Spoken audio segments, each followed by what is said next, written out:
तो जिन परीक्षित महाराज ने जिस कली काल को आशीर्वाद दिया, सोना दिया, सोने में रहने का स्थान दिया, उस कली काल ने पहले परीक्षित जी का ही बंटाधार किया। यद्यपि परीक्षित जी का बंटाधार नहीं हो सकता क्योंकि वो भगवदीय कुल से आ रहे हैं और उस अर्जुन के कुल से आ रहे हैं। भगवान नर नारायण, नर हैं अर्जुन, नारायण है श्री कृष्ण, वो उस कुल से आ रहे हैं, उनका बंटाधार हो नहीं सकता। वो बंटाधार उसने किया जरूर, पर परीक्षित जी ने अपने विवेक से मिले हुए इस श्राप को अपने लिए तो छोड़ो, 8 अरब पूरे दुनिया वालों के लिए श्रीमद् भागवत के रूप में आशीर्वाद बना दिया, वरदान बना दिया। श्राप को वरदान बना देने की क्षमता नर रूपी अर्जुन के वंशज परीक्षित में मर्यादम तक्षकः सप्तमे हनि। अब लंघित मर्यादम, यहां भी देखने की बात है। लंघित मर्यादम, चोदितो में बैठिए बैठिए पांडे जी बैठिए। अब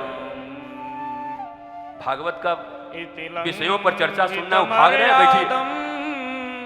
तक्षकः सप्तमे हनि दंक्षति स्म कुलांगारः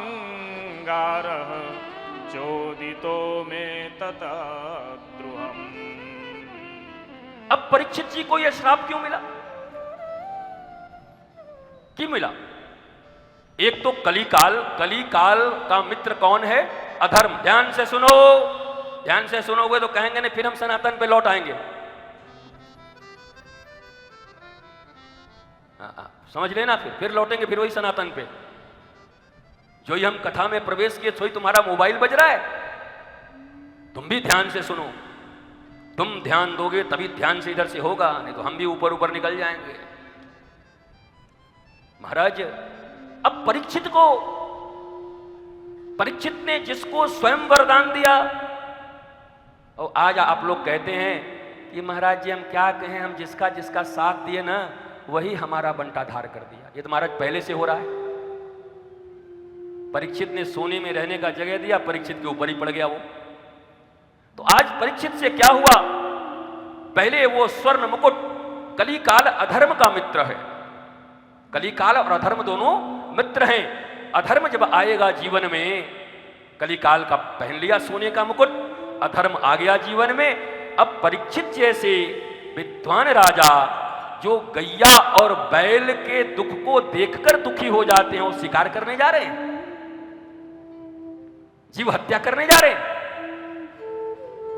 राजा का काम है पालन करना प्रत्येक जीवों का, वनस्पतियों का, मनुष्यों का। वो आज चले शिकार को। जब नास मनुज पर छाता है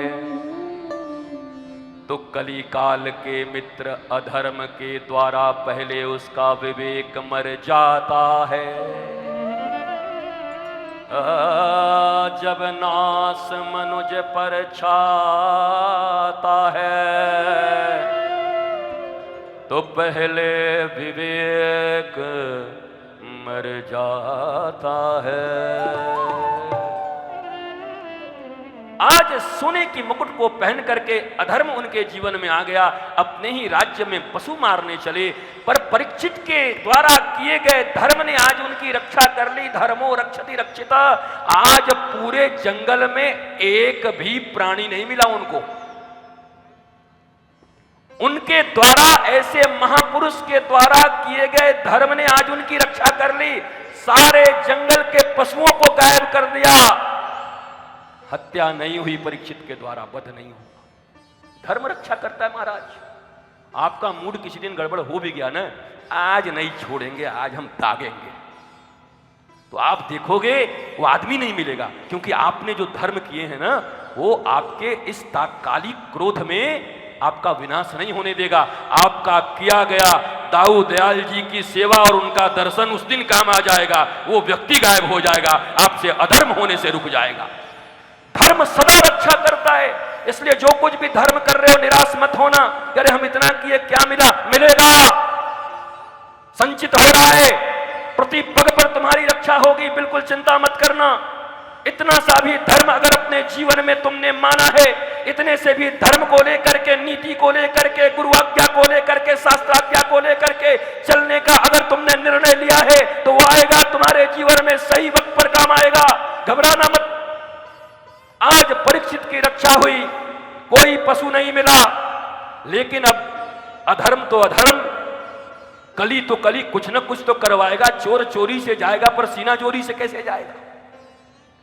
तो उसने क्या किया, जब आए तो देखे प्यास लगी थी। और सबसे बड़ी बात यह है, जिसके जीवन में कली चढ़ जाए और अधर्म चढ़ जाए वो तृषित हो जाता है, प्यासा हो जाता है, उसकी प्यास मिटती नहीं।